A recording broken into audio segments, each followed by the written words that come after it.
보좌의 중심, 죽임당하신 어린 양이라는 제목으로 요한계시록 5장을 본문으로 말씀을 나누겠습니다.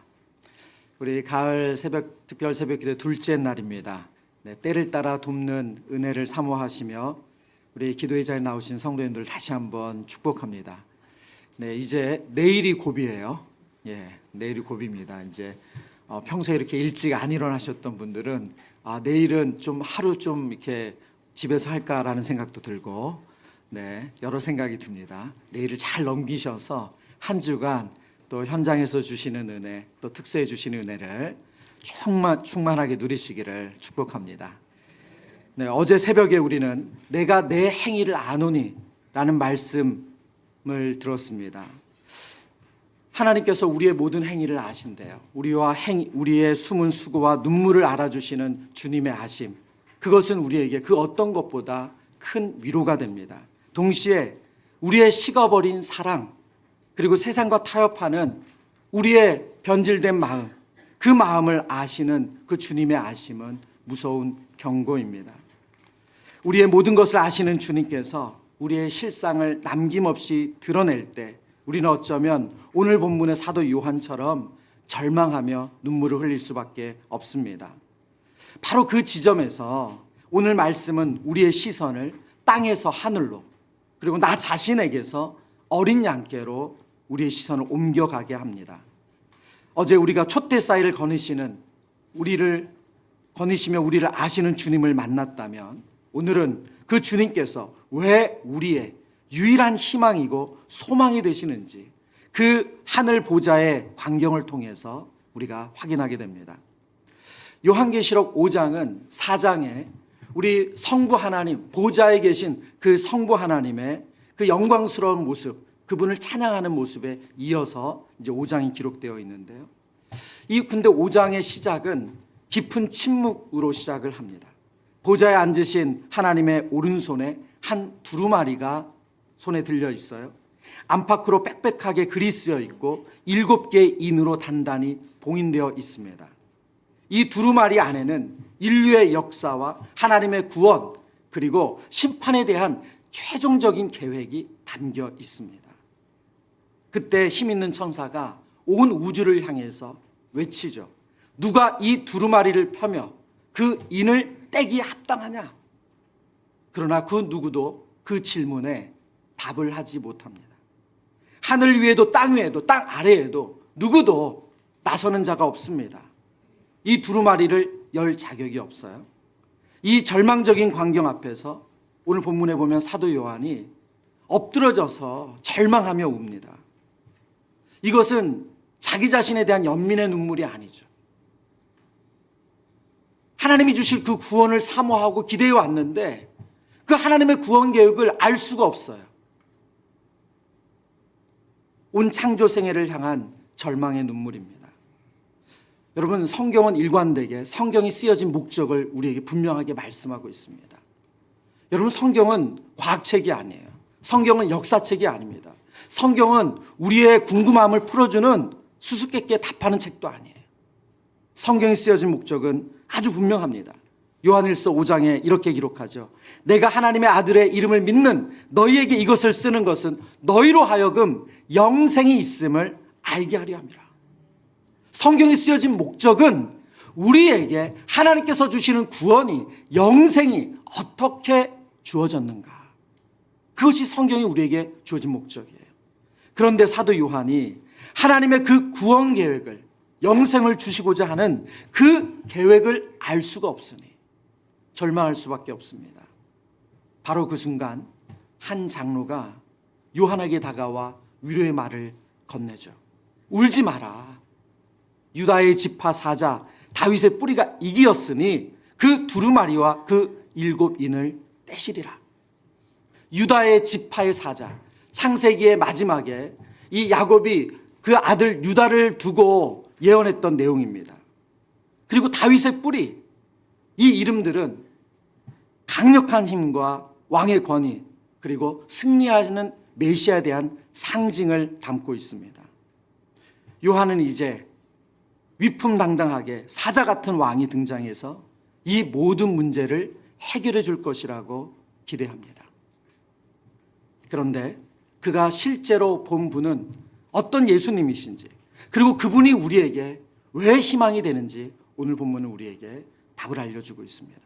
그 첫 번째, 요한이 본 그 인을 떼시는 분, 그 두루마기를 펼칠 수 있는 분, 그분은 바로 역설의 승리자로 오신 어린 양 예수님이십니다. 사도 요한이 천사의 큰 음성을 들으며 분명히 유다의 사자라고 말했기 때문에 그는 용맹스러운 구원자를 기대했습니다. 그러나 눈을 들어 바라보는 순간 그의 눈앞에 나타난 것은 사자가 아니었어요. 요한계시록 5장 6절의 말씀, 우리 한 번 더 같이 읽겠습니다. 같이 읽습니다. 내가 또 보니 보좌와 내 생물과 장로들 사이에 한 어린 양이 서 있는데 일찍이 죽임을 당한 것 같더라. 그에게 7 뿔과 7 눈이 있으니 이 눈들은 온 땅에 보내심을 받은 하나님의 7 영이더라. 아멘. 여러분 한번 상상해 보세요. 온 우주의 운명이 걸린 책이 이제 봉인이 풀어집니다. 이 봉인을 떼야지만 그 내용을 알 수 있잖아요. 그 비밀이 밝혀지잖아요. 구원의 그림을 알 수가 있습니다. 당연히 머릿속에는 유다 지파의 사자로 오신 이스라엘의 모든 백성들이 다윗 왕 같은 그런 군주, 그런 왕을 기대했습니다. 그런데 요한의 눈앞에 포효하는 사자가 아니라 피 흘리며 죽임을 당한 연약한 어린 양이신 예수님이 나타나셨어요. 여러분, 이것은 단순한 반전이 아니라 성경이 우리에게 아주 강력한 메시지를 주는 것입니다. 하나님의 나라의 자격은 힘이 아니라 희생에 있음을 보여주는 거예요. 세상은 칼과 권력으로 승리한다고 끊임없이 말합니다. 하나님은 십자가의 사랑과 순종으로 승리하심을 보여주는 거예요. 가장 연약해 보이는 그 모습에 온 인류를 구원할 가장 위대한 능력이 있다는 것을 하나님께서 결정적인 순간에 그 모습으로 드러내 주시는 거예요. 여러분, 이것이 복음이고 복음의 신비이고 복음의 영광입니다. 본문은 이 어린 양의 모습을 두 가지로 우리에게 묘사하고 있거든요. 첫 번째는 어린 양이 서 계시대요. 서 계신 어린 양의 모습입니다. 이것은 단순한 동작의 묘사가 아니라 헬라어 동사로 이 완료형으로 쓰여졌는데, 어린 양이 죽음을 이기시고 지금도 당당히 서 계신다라는 것을 의미해요. 더 이상 패배자가 아니라 부활하여 살아계신 승리자로 서 계신다는 뜻이에요. 그러나 동시에 그분은 죽임을 당한 것 같은 모습으로 서 계신다는 거예요. 여러분, 우리가 어린 양 예수님을 많이 들었어요. 어린 양 예수님을 많이 들었어요. 근데 우리가 지금 사도 요한이 그리고 장로들이 보는 그 어린 양 예수님이 죽임을 당한 것 같은 예수님이래요. 말끔한 모습이 아니라는 거예요. 여기서 사용된 헬라어 원어의 문법을 보면 과거의 죽음이 지금도 효력을 미치고 있음을 보여주는 문법을 사용했어요. 이 문법은 단순히 과거에 한번 죽음을 당했다가 그것이 온데간다 없어진 것을 의미하는 것이 아니라 지금도 그 몸에 지니고 있다는 거예요. 즉, 예수님의 십자가 희생은 한때 일어난 비극으로만 끝난 것이 아니라 그 흔적이 지금도 영원히 유효하게 남아 계시다는 거예요. 따라서 하늘 보좌의 중심에서 우리가 보게 될 그 어린 양 예수님은 죽임을 당한 그 상한 몸으로 그 흔적을 가지고 그 인을 떼시는 그 모습으로 우리 앞에 서신다는 거예요. 그분의 상처는 실패의 흔적이 아니라 사랑과 승리의 증거입니다. 제가 이 말씀을 묵상하면서 이것이 너무나도 저에게도 요한계시록을 묵상하는 너무나도 큰 은혜가 됐어요. 보통 우리가 정말 천국에서 어린 양 되시는 예수님을 본다라고 했을 때 완전히 변화된 흠도 티도 없으신 그 예수님을 우리는 상상했는데, 요한계시록에 보여주시는 그 승리하시는 예수님은 어린 양으로 계시고 죽임당한 어린 양으로 서 계신다는 거예요. 이것을 좀 오늘 우리의 버전으로 생각해 봤어요. 만약에 한 어머니가 집에 불이 났어요. 그래서 아이 건진다고